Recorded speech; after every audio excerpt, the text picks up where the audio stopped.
Assalamualaikum warahmatullahi wabarakatuh. Perkenalkan, nama saya Koko Basuki, mahasiswa PPG dalam jabatan Angkatan 3 tahun 2023 Universitas PGRI Yogyakarta dengan instansi SMA Negeri 4 Purworejo. Pada kesempatan kali ini saya akan melakukan PPL pada siklus 2 dengan materi masuknya budayaan agama Hindu-Buddha di Indonesia dengan model pembelajaran kooperatif Jigsaw. Selamat menyaksikan.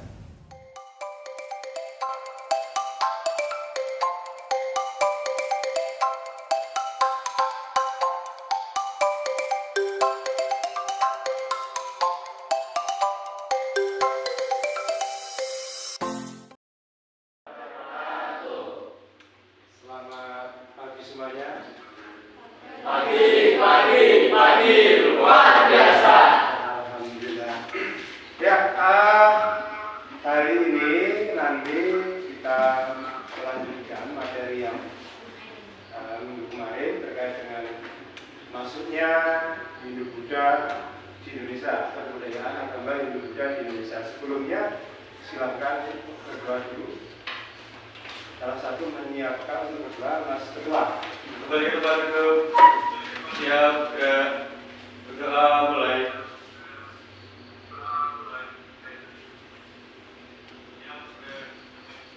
Selesai. Beri salam kepada Pak Guru.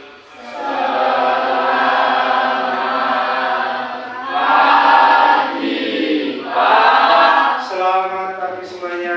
Baik, hari ini sehat semua ya? Kelihatannya karena masih ada kosong satu. Siapa yang seberang tadi? Coba saya absen dulu. Seto? Hadir. Oke. Bimtek? Oke. Hadir ya. Wahyu?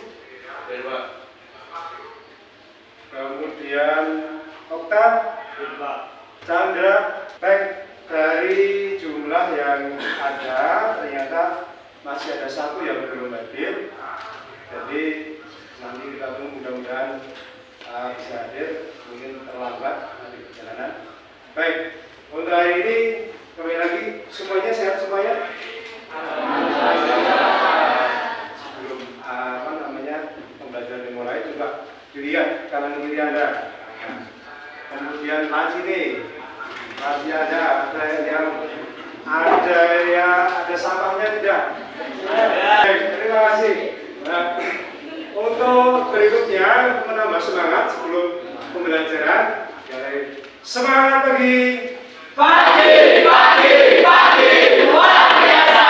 Terima kasih. Hari ini kita pelajari kemarin minggu kemarin kita sudah membahas tentang atau kita sudah menyelesaikan bab. Kita mencoba untuk nanti melihat bagaimana perkembangan masuknya Hindu-Buddha di Indonesia. Coba dilihat di buku LKS Anda.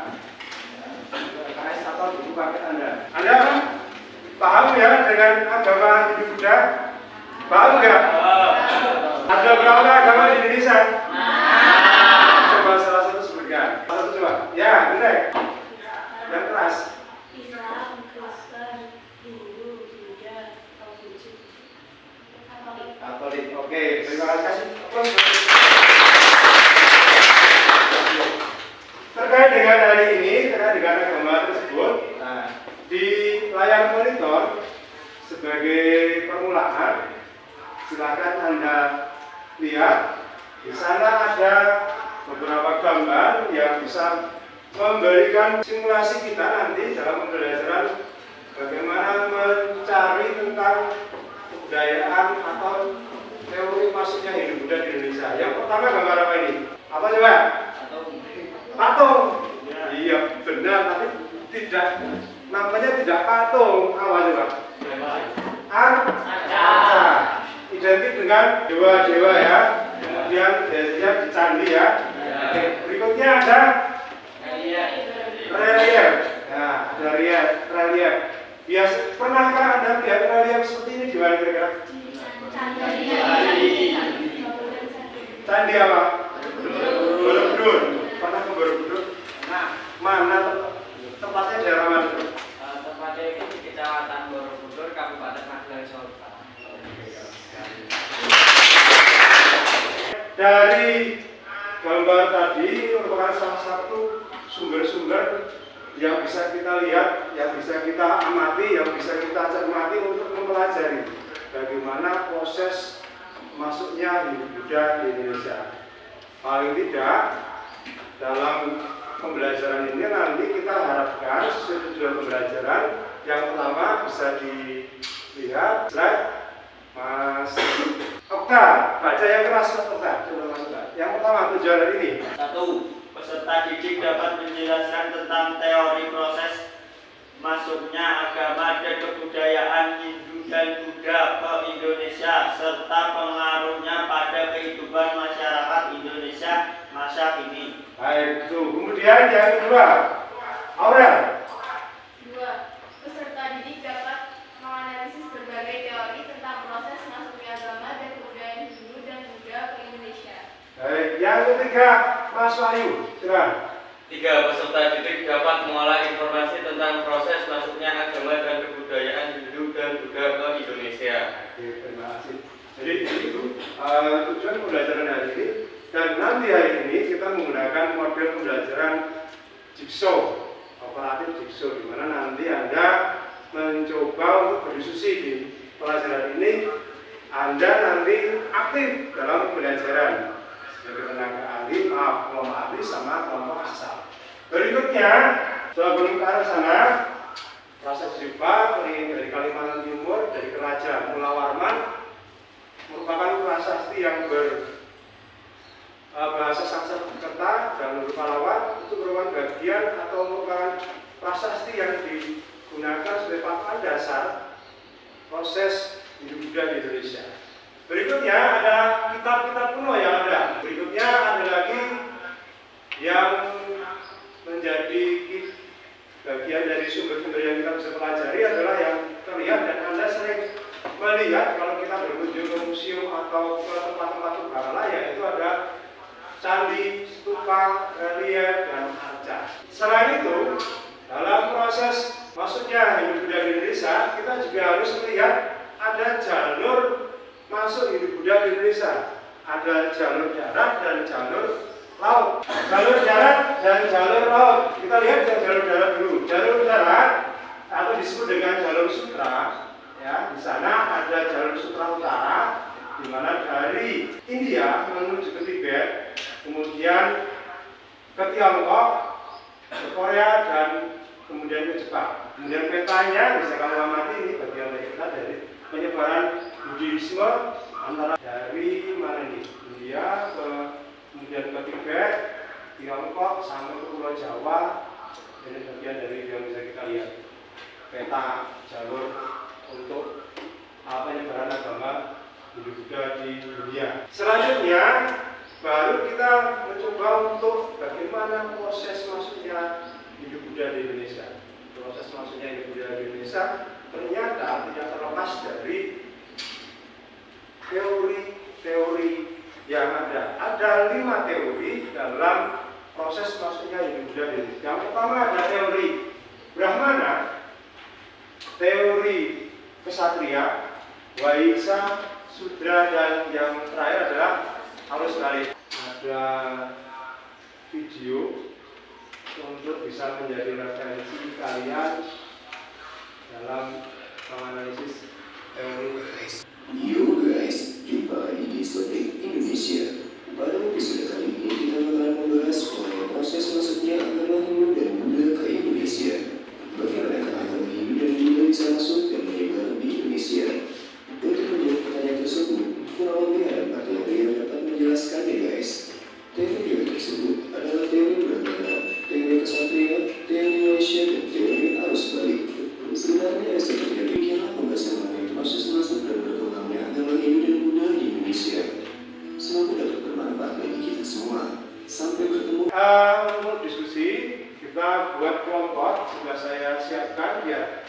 tidak ngeblok sambil diatur bisa itu.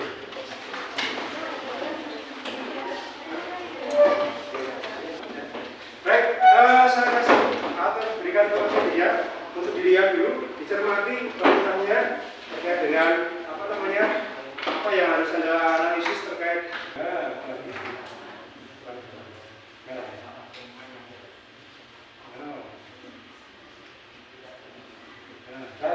dari pasang.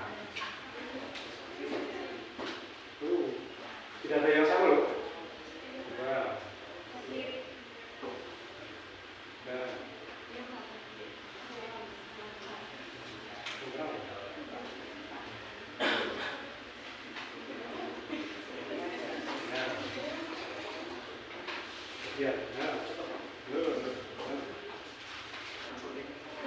Oke ya. Yang kelompok yang menggunakan pin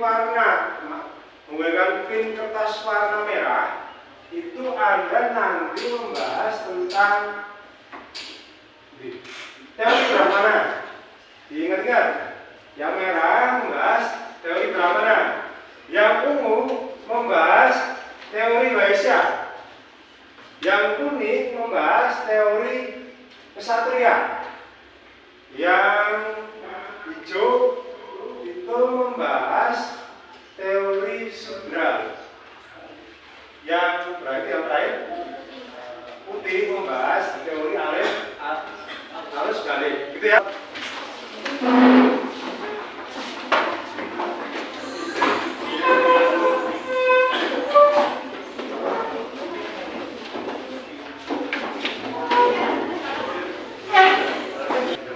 Materinya apa?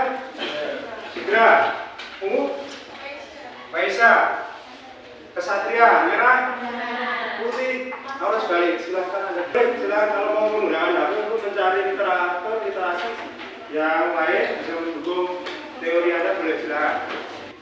Hasil dari diskusi kelompok ahli, silahkan. Dari kelompok ahli, ini disebut kelompok ahli, Anda sudah mencari informasi baik dari internet maupun dari buku. Sekarang kalau sudah, Anda kembali ke kelompok asalnya lagi, ya. Moving lagi, ya. Kembali ke kelompok asalnya lagi.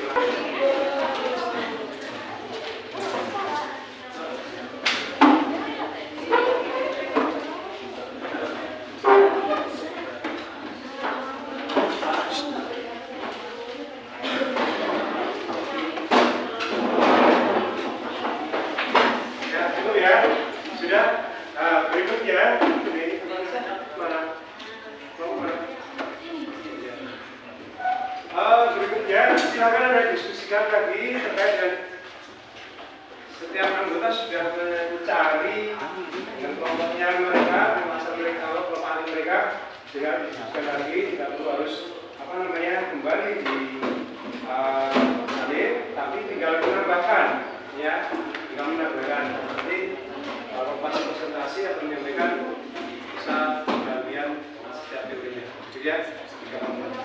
Sudah untuk hari ini diskusinya, jadi dari kelompok ahli sudah, kemudian kelompok asal sudah, Anda bisa menganalisis terkait dengan teori-teori maksudnya Hindu Buddha di Indonesia.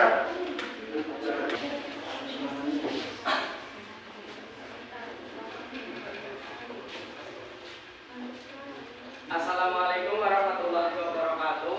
Waalaikumsalam warahmatullahi wabarakatuh. Berdirinya kami di sini, kami akan mempresentasikan hasil diskusi kelompok kami. Menurut kelompok kami mendukung teori Vaishya yang dikemukakan oleh M.J. Kroll yang dibawa oleh para pedagang India. Penyebaran agama Hindu Buddha di Nusantara tidak terlepas dari letaknya geografis Nusantara. Nusantara terletak di antara dua benua, yaitu Asia dan Australia.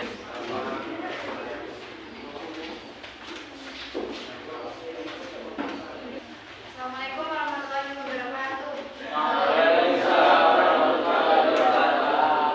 Kami dari kelompok 1 ingin membacakan hasil kerja kami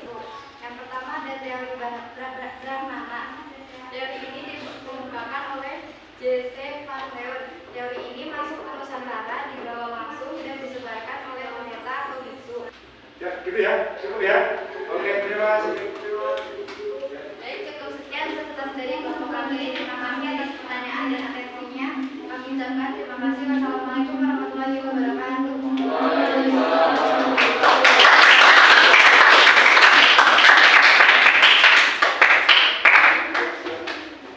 Baik, tadi dua kelompok sudah mewakili untuk diskusi presentasi hari ini. Saya kira tidak harus semuanya, cukup pandangan teori yang kita bahas. Untuk berikutnya, coba siapa yang mau menyimpulkan? Siapa yang menyimpulkan terkait dengan pembelajaran hari ini, terkait dengan masuknya agama, kebudayaan Hindu dan Buddha di Indonesia? Silakan. Siapa? Ya, awal silakan. Di atas suaranya. Penyebaran budaya Hindu Buddha di Indonesia yang terjadi melalui kontak dengan golongan agama dari India berpengaruh pada golongan elit zaman kuno di Indonesia. Para ahli yang telah meneliti masyarakat Indonesia kuno masih nampak dominan dalam seluruh lapisan masyarakat. Salah satu hal yang mencolok dalam suatu masyarakat Hindu adalah kasta. Keterangan-keterangan dari sumber-sumber epigrafis dan sastra kuno ataupun pengamatan terhadap keadaan di Bali sekarang tidak menggambarkan kondisi di India. Bangunan candi tidak dapat dipungkiri adalah sebuah bangunan yang mengandung unsur-unsur budaya di India.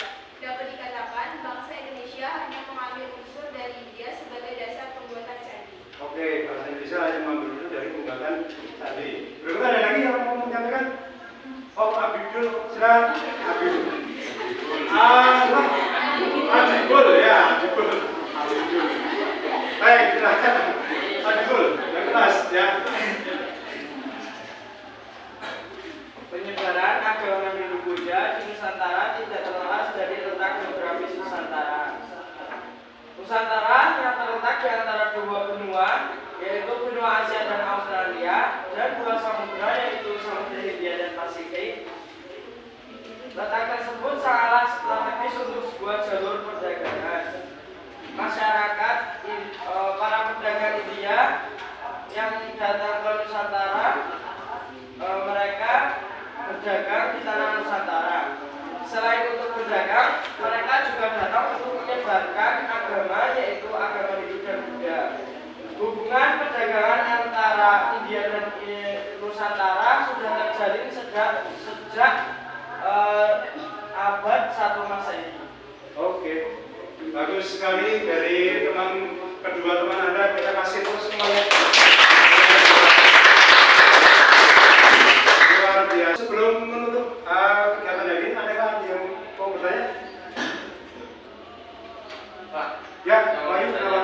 kenapa agama Hindu Buddha mudah sekali masuk di Indonesia? Kenapa agama Hindu Buddha mudah sekali atau mudah diterima masuk di Indonesia ya? Ya, yang pertama bisa kita lihat di sini, salah satunya adalah bahwa agama Hindu Buddha itu merupakan agama yang sejalan dengan budaya kita. Nah, dulunya kita dinamisme dan seterusnya, mereka juga seperti itu. Kemudian dilaksanakan dengan damai dan baik. Kemudian bahasa yang digunakan itu bahasa sehari-hari pada masyarakat kita. Kemudian memakai strategi yang cukup sesuai dengan budaya kita. Ada kesenian, ada wayang, ramayana, ya kan? Kemudian ada budaya-budaya yang lain, pendidikan dan perdagangan. Itu mungkin yang bisa kita cermati dari pertanyaan dari Mas Wahyu, bagaimana hidup dan mudah diterima di Indonesia. Cukup Mas Wahyu? Oke, baik. Pelajaran hari ini kita cukupkan, tapi terlebih dahulu coba dari pelajaran hari ini, dari profil pemuda Pancasila apa yang bisa kalian lihat dari pembelajaran hari ini? Siapa yang mau coba? Apakah dari profil pelajar Pancasila bisa kita adopsi ke pelajaran hari ini? Oh, Desta, silakan. Yang pertama, kita dapat kolaborasi. Dengan berdiskusi, kita dapat mengembangkan pikiran atau pendapat dari setiap anak. Yang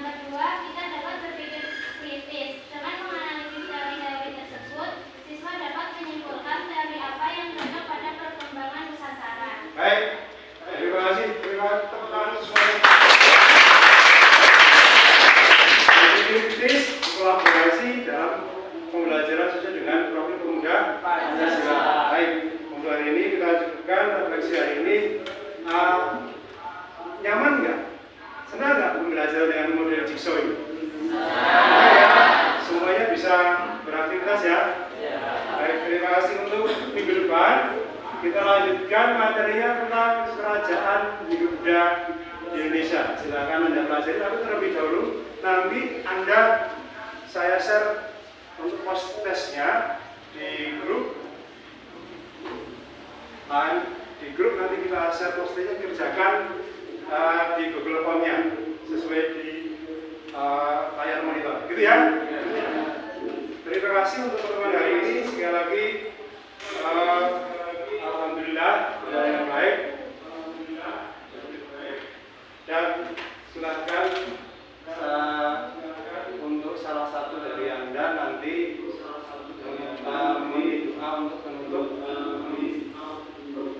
kita mengalami pelajaran. Mas Wahid, silakan.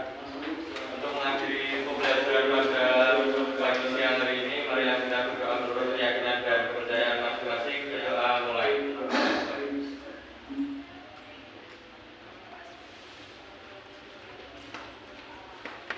Selesai. Beri salam